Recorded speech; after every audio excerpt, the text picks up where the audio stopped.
In Gen V, you've got Marie, who's a suit. She discovered her powers when she was a teenager, and what her power is she can control blood once it's out of the body.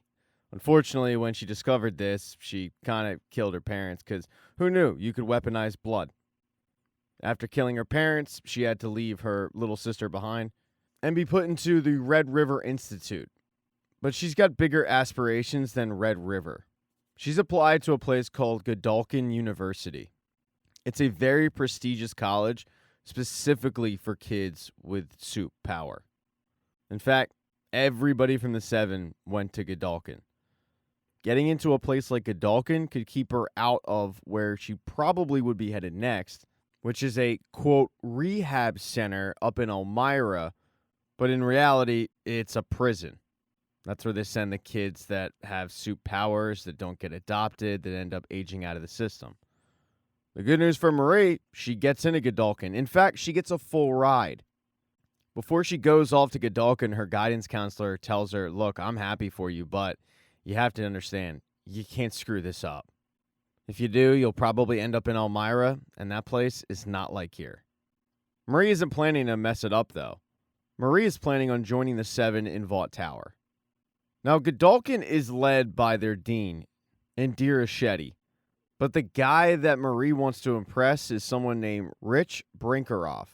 He runs the criminal justice part of Godalkin. There are really just two majors you can take at Godalkin: criminal justice and performing arts. In criminal justice, you go off and you fight crime. You have a chance of becoming one of the members of the Seven. If you go into performing arts, you have a chance at a CW show. Since Marie was in foster care and they didn't have the CW, she has aspirations of becoming a criminal justice major and learning under Rich Brinkeroff, a guy whose books she's read inside and out. She feels like under his guidance, she will be the first black woman in the Seven. It's just a matter of time.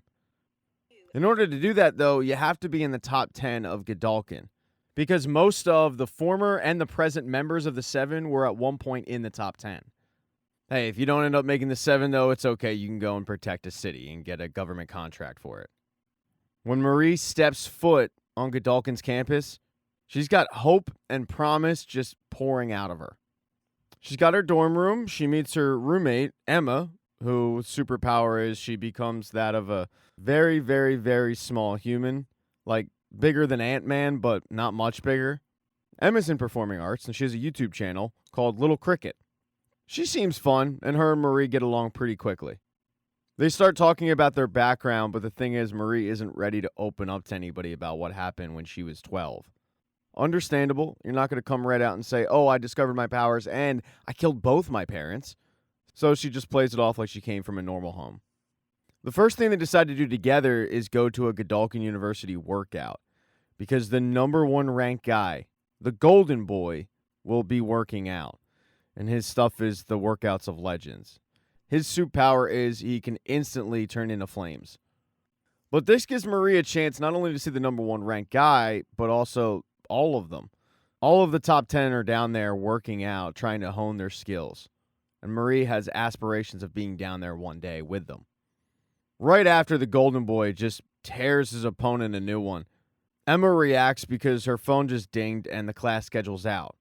But when Marie checks her class schedule, there's one class missing. Intro to Crime Fighting.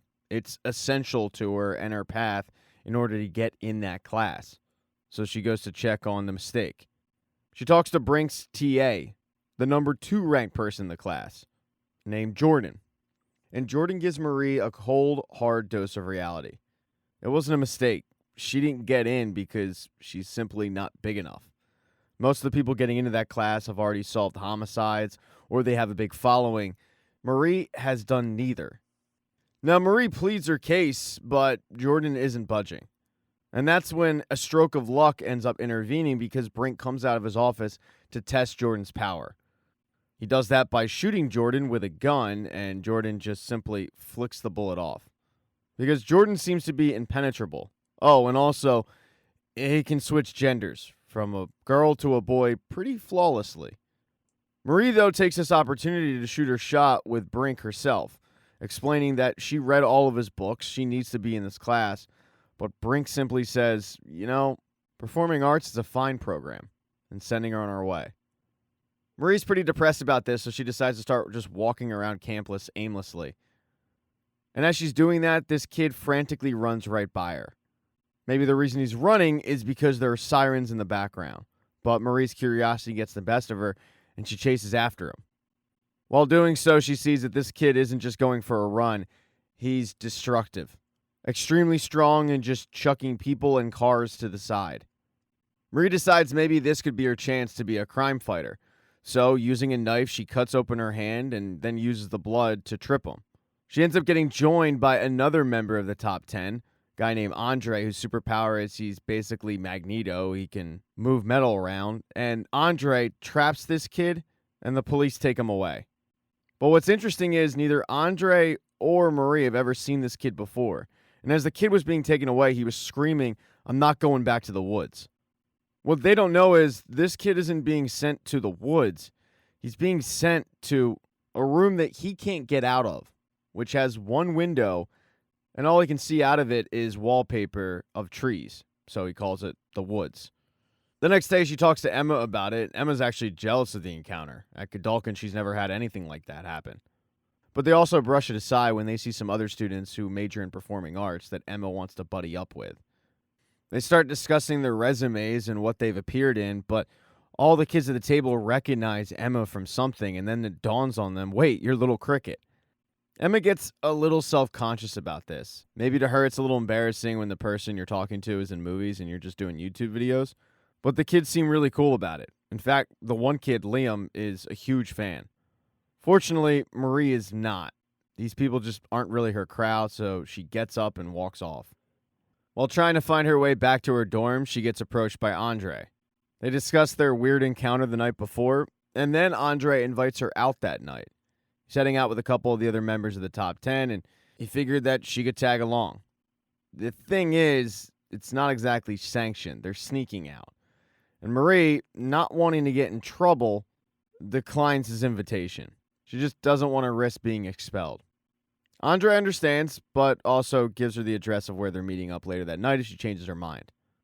As those two were talking, Golden Boy, whose actual name is Luke, was busy talking to Professor Brink because Golden Boy is heading to the 7. With Starlight quitting and Queen Maeve dead, they've got some obvious openings going on with the 7, and it's been approved. The Golden Boy will be selected. Brink had been molding Golden Boy for a while for this opportunity, so he gives him a hug. But as Luke is hugging Professor Brink, he hears something. A voice calling his name, and he gets a little spooked. He's going to brush it off, though, and pop off and celebrate that night with his other friends, Andre, Jordan, and Luke's girlfriend, Kate. Kate's superpower is if she touches you with her hand and just says something, you're going to do it. That's why she wears gloves all the time. But before they leave, they end up getting joined by Marie, who is convinced by Emma that that's something you have to do. Joining that collective for a night out, that's a once-in-a-lifetime opportunity. That, though, meant Emma was home just perusing her YouTube comments, and they weren't very kind. But she ends up getting hit up by Liam, that, quote, big fan, and they end up hooking up. But Liam, though, does have a fetish with Little Cricket. He wants her to get really small and play with the tail.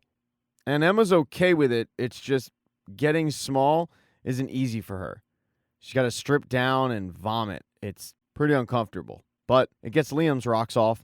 And while Emma was doing all of that, Marie, Golden Boy, Andre, Kate, Jordan, they snuck off to the roof of 7 Tower. Most of them are doing cocaine. Marie, though, is not. She's just kind of marveling at the view when Golden Boy comes up and talks to her. Start talking about Marie's background a little bit, and then she starts going on about a fabricated story regarding her family, but she stops herself and says, "No, I'm lying. My parents are dead. The whole reason she came to Godolkin is to prove to her sister that she's not a monster." Luke can commiserate because his brother died.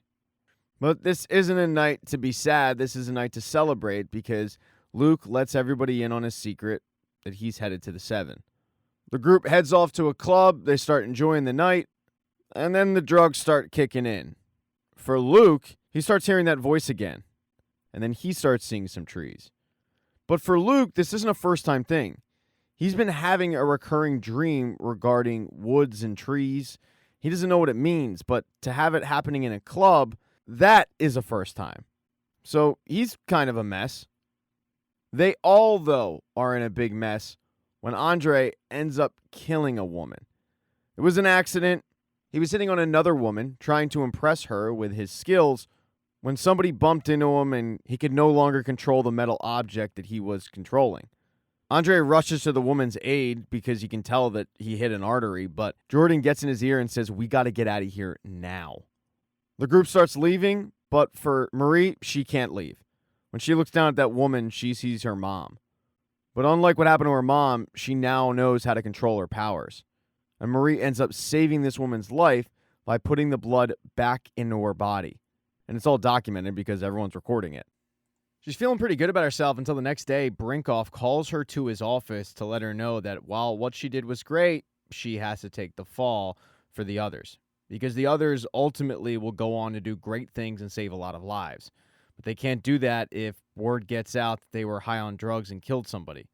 And because she's really a nobody, coming from foster care, doesn't have a resume, she's unfortunately going to be taking the fall for this, and thus getting expelled from school.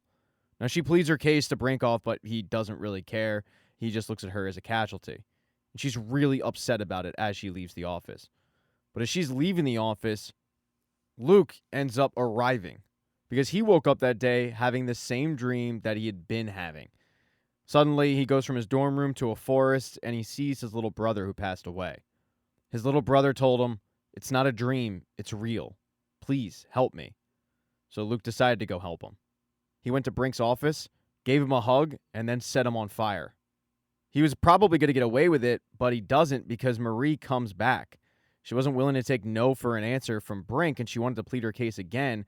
But when she opened the door to see that Brink was dead and the Golden Boy was the one who did it, she is surprised. Luke starts pleading his case to her, saying, "I had to. You don't understand what Brink did. You don't know about the woods." The fact that he brought up the woods definitely piques Marie's interest, but in that moment, she's terrified, and she'll tell him anything he wants to hear. Luke realizes, however, that letting Marie go is a mistake, so he starts to chase after her. Marie's able to get away because Jordan steps in, and the two end up getting in a pretty heated fight. When Luke makes his way outside, Marie is hiding behind Andre, saying he killed Brink. And at first, Andre doesn't believe it, but looking at his friend, he knows something's not right with him. Unlike with Jordan, Andre is able to calm Luke down, and Luke gives Andre a hug and cries, saying, "I'm sorry." But then, he goes up into the sky, and he combusts. Thank you so much for checking out this recap. Please consider subscribing to the channel and subscribing to my Patreon. Hit thumbs up if you liked it. Smash that thumbs down button if you thought it sucked. If you left a comment, I don't get back to you. I usually don't check the comments unless they're like a super comment. Also, if you don't see the next video up on the end screen, not to worry, it'll be up in a day or two.